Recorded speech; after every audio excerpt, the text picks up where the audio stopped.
Catholic Daily Mass Readings, January 15th, 2024, Monday of the second week in Ordinary Time. A reading from the first book of Samuel.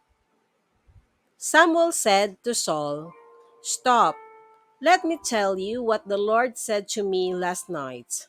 Saul replied, "Speak." Samuel then said, "Though little in your own esteem, are you not leader of the tribes of Israel?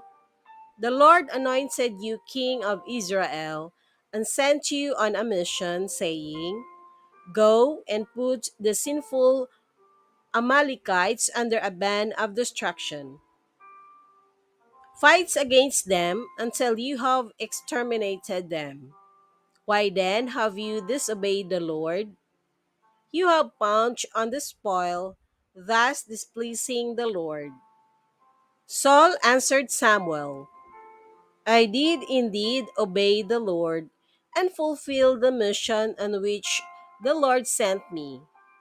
I have brought back Agag and I have destroyed Amalek under the ban. But from the spoil, the men took sheep and oxen, the best of what had been banned, to sacrifice to the Lord their God in Gilgal." But Samuel said, "Does the Lord so delights in burnt offerings and sacrifices as in obedience to the command of the Lord? Obedience is better than sacrifice, and submission than the fats of rams. For a sin like divination is rebellion, and presumption is the crime of idolatry. Because you have rejected the command of the Lord, he too has rejected you as ruler." The word of the Lord. Thanks be to God. Responsorial Psalm, let our response be, "To the upright I will show the saving power of God." Not for your sacrifices do I rebuke you, for your burnt offerings are before me always. I take from your house no bullock, no goats out of your fold. To the upright I will show the saving power of God. Why do you recite my statutes and profess my covenant with your mouth, though you hate discipline and cast my words behind you?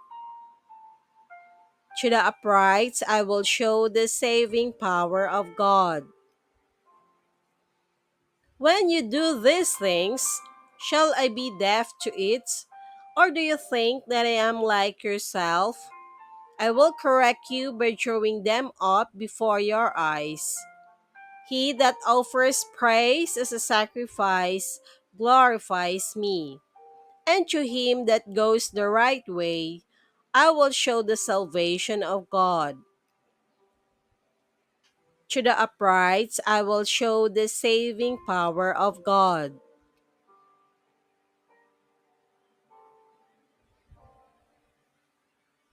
A reading from the Holy Gospel according to Saint Mark.